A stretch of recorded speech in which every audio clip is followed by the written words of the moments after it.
माणिकराव कोकाटेंविरोधात अटकेचे आदेश जारी झालेले आहेत. असं आता एक म्हटलं जात आहे की कोणत्याही क्षणी नाशिकचे पोलीस अटकेचं वॉरंट घेऊन मुंबईत येणार आहेत. महत्त्वाची अपडेट, नाशिक पोलीस कोणत्याही क्षणी वॉरंट घेऊन आजच मुंबईत येतील अशी आता एक बातमी समोर येते. मुंबईत आल्यानंतर मात्र पोलीस थेट लीलावती रुग्णालयात जाऊन माणिकराव कोकाटेंना अटक करणार का, रुग्णालयातून कोकाटेंना ताब्यात घेतलं जाणार का, असे अनेक मुद्दे आता या निमित्तानं उपस्थित होताना दिसत आहेत.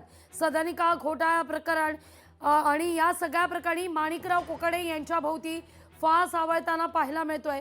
मी माझ्या पीसीआर टीमला विनंती करीन की त्यांनी सकाळच्या सत्रात आपण जी माणिकराव कोकाटेंची परिस्थिती दाखवलेली होती की माणिकराव कोकाटे हे सतत वादात कसे सापडताना दिसत आहेत, माणिकराव कोकाटे यांच्या भोवती कसा फास आवळताना दिसतोय, मी माझ्या पीसीआर टीमला विनंती करीन की त्यांनी ते मुद्दे टीव्ही स्क्रीनवर दाखवावेत.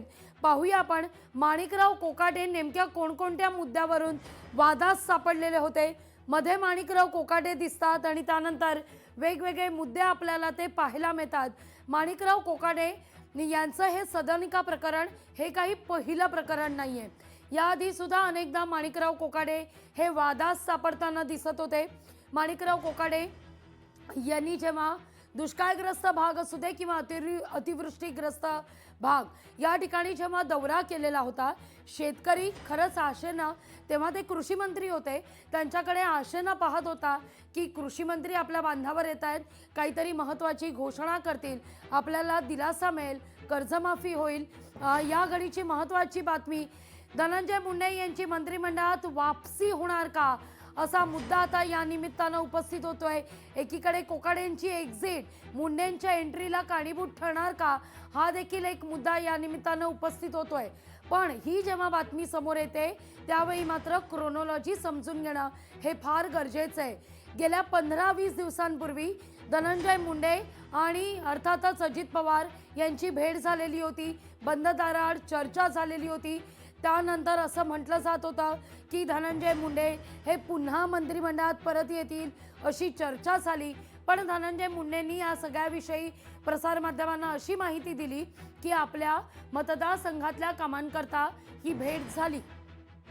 पण राजकारणात जे घडतं, जे बोललं जातं त्याच्या अगदी विपरीत होत असतं. याचीच आता प्रचिती ही बातमी जेव्हा समोर येते तेव्हा मात्र येताना दिसतीये. कारण धनंजय मुंडे यांना आता पुन्हा मंत्रिमंडळात घेतलं जाईल का, धनंजय मुंडे यांना क्लीन चिट मिळालेली आहे, धनंजय मुंडे यांची एंट्री होण्याची शक्यता वर्तवली जाते. अधिक अपडेट घेऊया आपल्या प्रतिनिधी मीनाक्षी यांच्याकडून. मीनाक्षी, कोकाटेंची एक्झिट मुंडेंकरता मात्र फलदायी ठरणार का, मुंडेंची एंट्री होणार का?